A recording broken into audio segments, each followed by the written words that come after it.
Hey group, it is now the second week of March and we're heading out here to do a bit of a follow-up on the yucca blossoms. Show you what came of them. Now I apologize for the wind noise. It's been gusting for several days out here. Hopefully that goes away after a while. We can get back to normal filming. And you might also notice that my furry companion is not here behind me. He's not leading me either. Check out the difference in this field. All of those white flowers, those are poppies, known as prickly poppies. They're nasty thistles. We don't like them. Every couple of years they come out like crazy, and Huck is having issues. If he steps on them, he has kind of an allergic reaction. It hurts him. He's sitting there chewing on his feet. It shuts him down, so it's not a good thing. But here's the yucca. Check it out. Bit of a change there. And these are the yuccas that we're starting to push up right at the very end of that last video. So they've done pretty well. They look a heck of a lot better than I'd expected them to. But you'll also notice the ones that were already up kind of look poor. All right, they didn't fare very well. Their blossoms have already fallen off and their time has come and gone.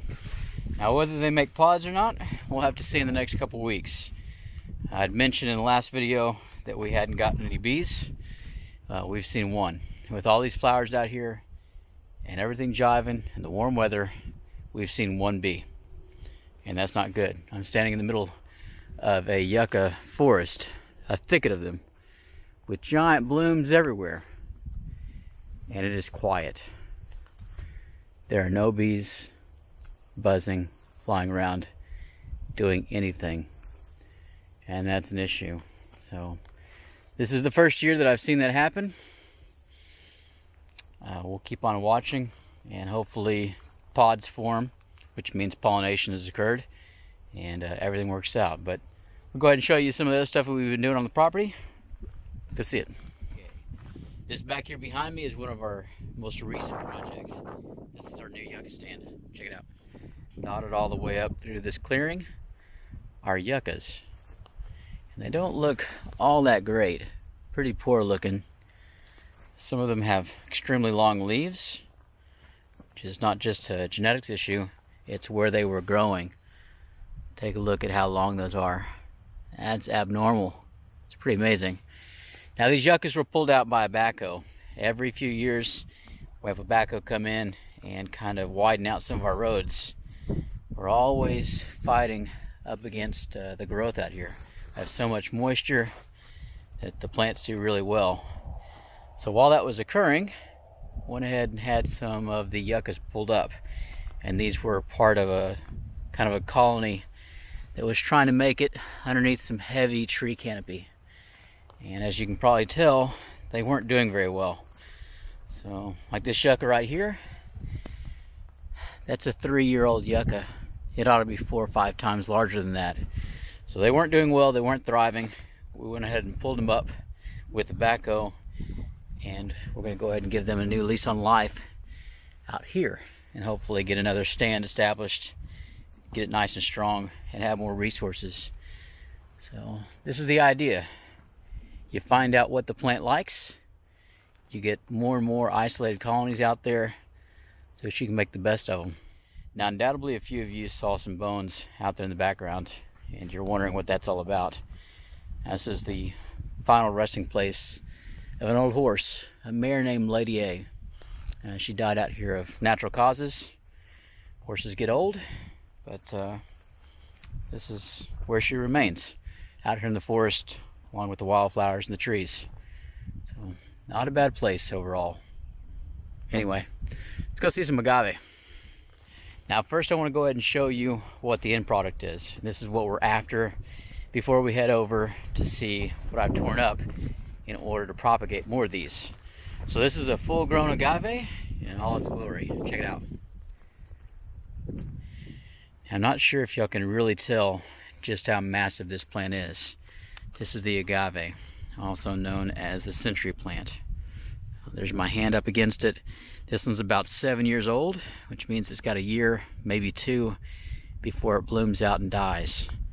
Now what occurs is that whenever it's ready, whenever it has enough sugars and starches stored up, right there in the middle, this is going to shoot up a giant stalk 10-15 foot up in the air with blossoms, eventually making pods. Seeds will fall all over the place, and then the plant dies. It just dries up and falls over. Now that propagates in several different ways. I'll be showing you what's going on with that here in just a bit. But this plant right here is an important one. Might be the most important one I have on the property. And it's going to be the topic of the next big video on the main channel. There's a ton of starches there in the center of this plant, if you know how to get to it. And this is definitely something you need to know. So let's go ahead and take you to a place where I'm growing more of them. The backhoe that we had come out to widen out our roads did one more thing for us. It cleared off and made a sendera out of the top of this large windswept hillside.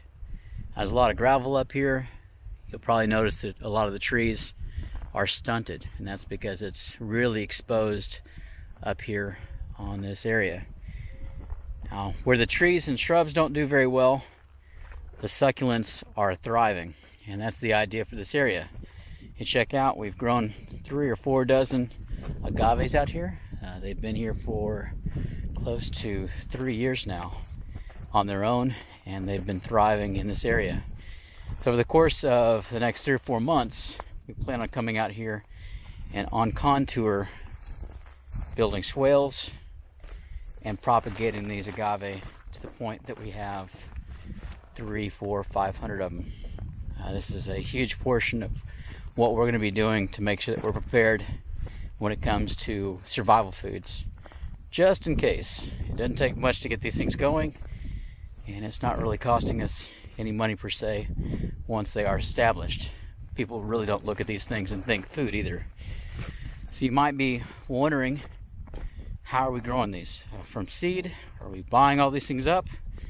And the answer is no. It's pretty simple. I'll be going into detail in a future video on the big channel.